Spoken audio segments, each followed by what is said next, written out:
శ్రీమాత్రే నమః. కామదహనము మరియు హోలీ పండుగ గురించి చాలామంది సందేహాలను అడుగుతూ ఉన్నారు. కామదహనం ఎప్పుడు చేయాలి? రంగుల పండుగ ఎప్పుడు చేసుకోవాలి? మరి ఈ మధ్యలోనే చంద్రగ్రహణం కూడా ఉంది. మరి గ్రహణం వస్తుంది కాబట్టి గ్రహణ సంబంధంలో కామదహనం ఎలా చేసుకోవాలి? రంగుల పండుగ ఎప్పుడు జరుపుకోవాలి? అనేటటువంటి సందేహము సర్వత్రా వ్యక్తమవుతూ ఉన్నది.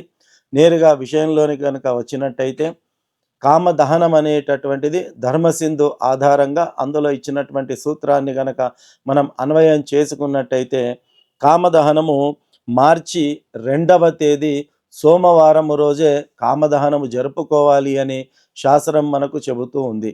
మామూలుగా కామదహనము మరుసటి రోజు మనం హోలీ పండుగ, రంగుల పండుగ అంటాము, వసంతోత్సవం అని కూడా అంటారు. కామదహనం ఈరోజు జరుపుకుంటే మరునాడు వసంతోత్సవం అంటే హోలీ పండుగ, రంగుల పండుగను జరుపుకోవడం అనేది ఆనవాయితీగా వస్తూ ఉన్నది. మరి మార్చి 2వ తేదీ సోమవారము కామదహనం చేసినట్టయితే మరి మరుసటి రోజు 3వ రోజు రంగుల పండుగ జరుపుకోవచ్చా అంటే మరుసటి రోజు 3వ తేదీ మంగళవారం రోజు రంగుల పండుగ జరుపుకోవడానికి అవకాశం లేదు.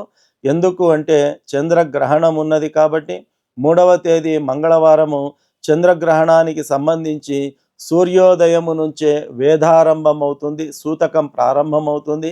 కాబట్టి గ్రహణ సూతకంలో మనము పండుగ ఆచరణ అనేటటువంటిది నిషిద్ధము. కావున 2వ తేదీ సోమవారం రోజు, మార్చి 2వ తేదీ సోమవారం రోజు కామదహనం జరుపుకొని 3వ తేదీ గ్రహణం ఉంటుంది కాబట్టి 3వ తేదీ రంగుల పండుగ జరుపుకునే అవకాశం లేదు.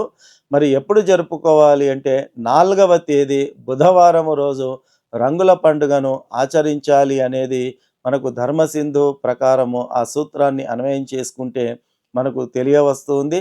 కాబట్టి గందరగోళానికి గురి కాకుండా అందరూ కూడా మార్చి 2వ తేదీ సోమవారము కామదహనం జరుపుకోవాలి, మార్చి 4వ తేదీ బుధవారం రోజు రంగుల పండుగను జరుపుకోవాలి అనేటటువంటి విషయాన్ని దృష్టి యందు ఉంచుకోవాలని కోరుతూ, మార్చి 2వ తేదీ కామదహనము ఎప్పుడు జరుపుకోవాలి అని అంటే మార్చి 2వ తేదీ మనకు సాయంత్రము 5:56 నుంచి భద్రాకరణము, విష్టికరణం అనేది ప్రారంభమవుతుంది.